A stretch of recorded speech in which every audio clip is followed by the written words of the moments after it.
கனிடை ஏறிய சுளையும் முற்றல் கனிடை ஏறிய சுளையும் முற்றல் தழையிட ஏறிய சாரும் தழையிட ஏறிய சாரும் பனிமலர் ஏறிய தேனும் காய்ச்சும் பனிமலர் ஏறிய தேனும் காய்ச்சும் பாகிட ஏறிய சுவையும் பாகிட ஏறிய சுவையும் நனிபசு பொழியும் பாலும் தென்னை நனிபசு பொழியும் பாலும் தென்னை நல்கிய குளிரிள நீரும் நல்கிய குளிரிள நீரும் இனியன என்பேன் எனினும் தமிழை இனியன என்பேன் எனினும் தமிழை என்னுயிரென்பேன் கண்டீர் என்னுயிரென்பேன் கண்டீர்.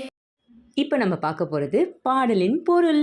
பழம், கரும்புச்சாறு, தேன், இனிப்புகள், பால், இளநீர் ஆகியவையெல்லாம் இனிமையானவை. அவற்றையெல்லாம் விட தமிழ் மொழி மிகவும் இனிமையானது.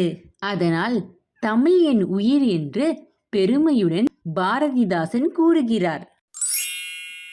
ஆசிரியர் குறிப்பு: இப்பாடலை எழுதியவர் பாரதிதாசன். இவர் புதுச்சேரியில் பிறந்தார். இவருடைய இயற்பெயர் கனக சுப்புரத்தினம். ஆனால் மகாகவி பாரதியார் மீது இவருக்கு மிகுந்த பற்றும் அன்பும் இருந்ததால் இவர் தம் பெயரை பாரதிதாசன் என்று மாற்றிக்கொண்டார். இப்பாடல் தமிழின் இனிமை என்ற தலைப்பில் அமைந்துள்ளது. இது பாரதிதாசன் கவிதைகள் என்ற நூலில் முதல் தொகுப்பில் இடம்பெற்றுள்ளது. பாரதிதாசன் எவற்றையெல்லாம் இனியன என்று கூறுகிறார்?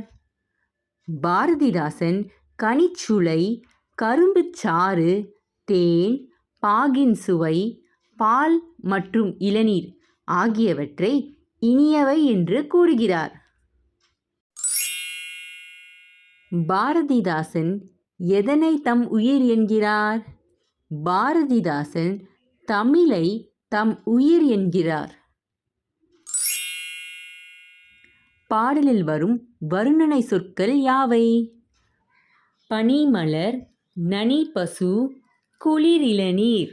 உங்களுக்கு வருணனை சொற்கள் பற்றி தெரிஞ்சுக்கணுன்னா நம்ம சேனலில் ஏற்கனவே அதை பற்றி வீடியோ போட்டிருக்கேன். அதை வீடியோ லிங்க்கை நான் டிஸ்கிரிப்ஷன் பாக்ஸில் உங்களுக்கு கொடுக்குறேன். கிளிக் பண்ணி பார்த்துக்கோங்க. உங்களுக்கு இந்த வீடியோ பிடிச்சிருந்தா லைக், ஷேர், சப்ஸ்கிரைப் பண்ணிட்டு உங்கள் ஃப்ரெண்ட்ஸுக்கும் பாப்போம் படிப்போம் சேனல் பற்றி சொல்லுங்க.